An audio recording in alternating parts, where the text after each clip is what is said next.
Welcome back. Now, we're joined by the CEO of the Office of the Tax Ombud, Professor Thabo Legwaila, to discuss their case which led to Sars refunding close to 196,000 rand to a taxpayer after the money was unfairly taken from the taxpayer's bank account. The complaint relates to a request for Sars to delink a company from a payroll tax number, as the company concerned had not registered for pay as you earn, or PAYE, and unemployment insurance fund and skills development levy. So, Professor, very good evening to you, and thank you so much for speaking to us. What exactly led to the complaint beyond what I've just described? Thank you very much, Tshepiso, and good evening to you and to your viewers. What led to this particular complaint was really the mistake, if you would like, that the Sars made in relation to the registration of taxpayer for those taxes. So by law, a taxpayer is required to register for the particular taxes that are applicable to them. And when a taxpayer does not do that, the Sars has the prerogative to register the taxpayer unilaterally. So in this case, when the Sars did that, they connected the taxpayer to a wrong company.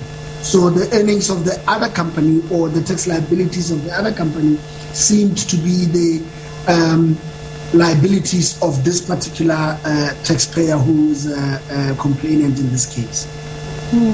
And just to share with me, Prof, your views on who's to blame here. One would expect that not only is it the taxpayer's responsibility to make sure that they enter their details correctly, but so does Sars. I mean, I'm sure you'd find a lot of taxpayers who say their frustrations with trying to lay complaints with Sars leads to tax avoidance because they are not heard, their complaints are not dealt with in terms of the complaints management.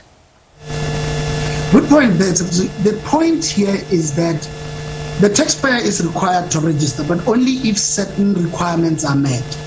Sars needs to ensure that before they register a taxpayer, those requirements are met, and if they do it correctly. Interestingly, before this matter came to our office, the taxpayer went through to, as is required by a process, to the Sars's Complaints Management Office and complained about this claim of taxes not being paid, and the Sars dismissed that on technical grounds. And that is when the taxpayer came to our office and we looked at the matter, only to find not only that the registration was not correct, but also that Sars went on to do what we call a third-party appointment. A third-party appointment is where a taxpayer owes Sars. Sars goes through the right processes, and then ultimately Sars finds that the taxpayer is recalcitrant, does not want to pay the tax, and instructs the bank, for example, for the taxpayer to pay on behalf of the taxpayer into the Sars. So Sars went through all of these processes without really following due process, as we call it. And that is how it got to us. There is nothing wrong with Sars issuing a third-party appointment, because the responsibility that Sars has in this country is to collect taxes. But when they collect taxes, they need to do it in the most efficient and in the most correct manner as is prescribed by the laws of the country. Would you say that this case underscores the rights of taxpayers to be treated fairly by Sars and to pay only what is due to them? And how exemplary is this case with the cases that you deal with? And if you could also just talk to us about the provinces which most suffer these kinds of administrative problems. Yes. So just on your third question about the provinces, as you can imagine, Gauteng being the hub of the country, the economic hub, we have more cases coming out of Gauteng, the Western Cape, and KwaZulu-Natal. But back to your first question, this is only about money, Tshepiso, to the extent that tax is monetary in nature. This is about respect for the law by the Sars. It's about the Sars being compelled to follow the right processes prescribed by the law. It's about enhancing and protecting the rights of the taxpayers, being fair to taxpayers. And if we do that, and that is the mandate of this office, if we do that, we're able to build confidence in the tax system, to improve tax morality, to improve tax administration, and build a credible tax system. Who suffers the most is taxpayers, obviously, if SARS does not follow processes. You can imagine in this case that the taxpayer had 196,000 rands taken out of their bank account. And it's not only that. You would remember we spoke earlier about the fact that we had facilitated refunds of up to about 170 million in the year that ended 31 March 2020. And in November last year, we reported on a case, a single case, where a taxpayer had to be refunded 73 million. And in that, there was also about 6 million of interest that had to be paid by SARS to the taxpayer. What does that say?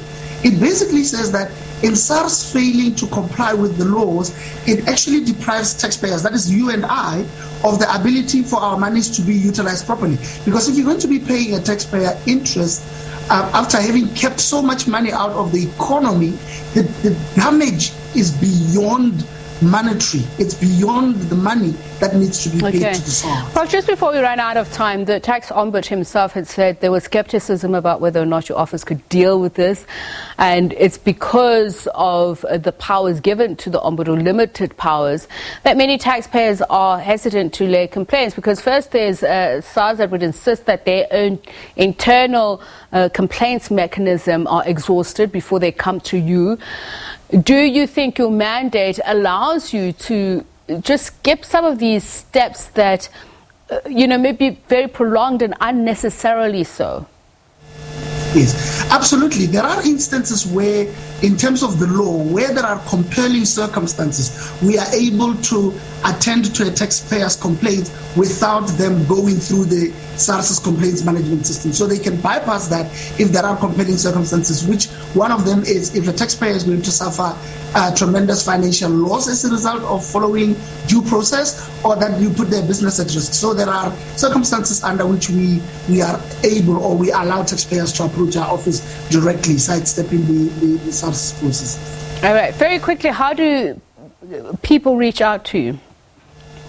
The easiest way to reach out to us is to visit our website, which is www.taxombud.org.gov.za, or send us an email, or where they've got a complaint, to complaints@taxombud.gov.za. All right. Thank you so much for speaking to us. CEO of the Office of the Tax Ombud, Professor Thabo Legwaila, saying that there's still hope for taxpayers out there if you have some issues that you think need to be resolved and you're not getting any joy through SARS's own internal mechanisms.